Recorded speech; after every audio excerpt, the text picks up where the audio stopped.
Olá, seja bem-vindo ao canal Aulas de Português. Eu sou a professora Eliane Vieira e esta é a série Dicas Práticas de Português para Concursos.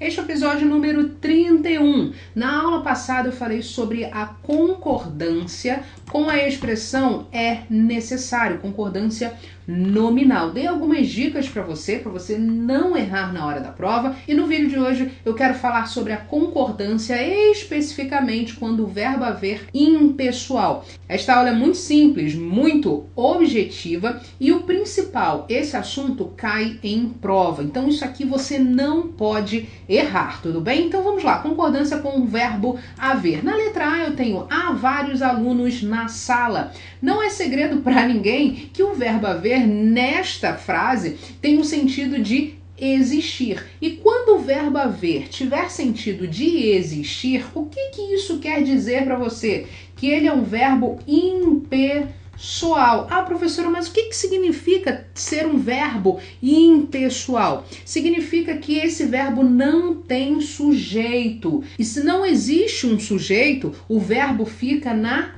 terceira pessoa do singular. Então, repita comigo, verbo haver no sentido de existir, ele é impessoal. O verbo fica na terceira pessoa do singular. Não existe flexão nesta frase. Eu não posso dizer há vários alunos na sala, porque isto estaria errado. Sabe por quê? Porque vários alunos não é o sujeito da oração. Acabei de falar que essa frase é uma oração sem sujeito. Esse vários alunos, essa construção vários alunos funciona como objeto direto. Simplesmente esse segmento completa o sentido do verbo haver, que é transitivo direto, ok? Então preste bastante atenção, a banca vai tentar te confundir e fazer com que você erre esse tipo de construção. Agora, e quando houver uma locução verbal com o próprio verbo haver? É a letra B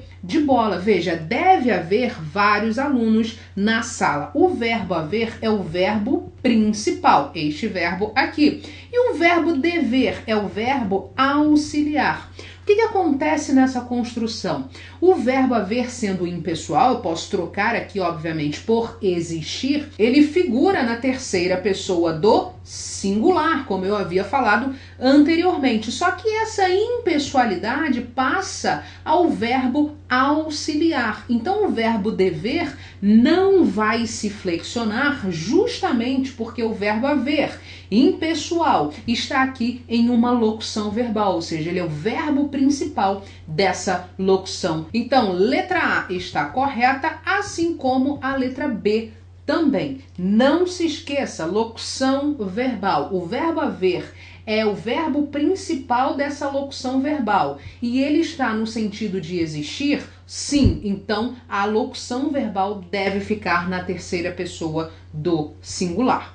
Mas, e se houver o próprio verbo existir? Veja que na letra B eu tenho deve haver vários alunos na sala, mas na letra C devem existir vários alunos na sala. Por que este verbo dever figurou agora no plural? Porque o verbo existir é pessoal. E se ele é um verbo pessoal, ele faz referência a uma pessoa gramatical. Qual é essa pessoa gramatical? Qual é essa construção gramatical nesta frase? Vários alunos. Então, vários alunos aqui vai funcionar como sujeito da oração. Qual é o núcleo desse sujeito? Alunos. Se o núcleo está no plural, o verbo auxiliar dessa locução verbal, verbo existir é o verbo principal, então o verbo auxiliar dessa locução verbal será levado ao plural para concordar com o núcleo do sujeito também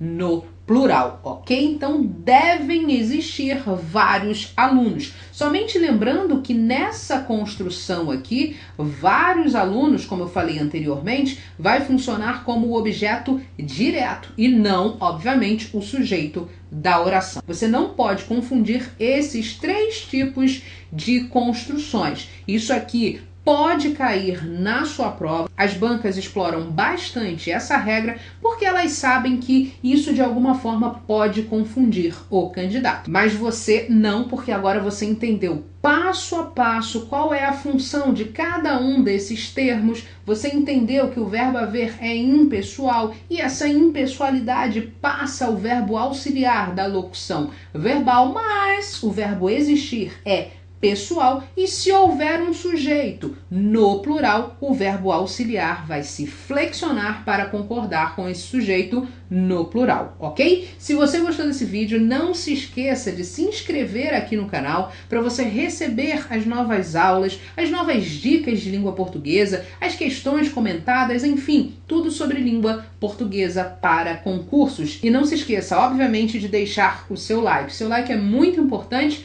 porque, como eu sempre digo, é por meio dele que eu sei que esse conteúdo de alguma forma te ajudou, ok? Um grande abraço e até a nossa próxima aula. Tchau, tchau!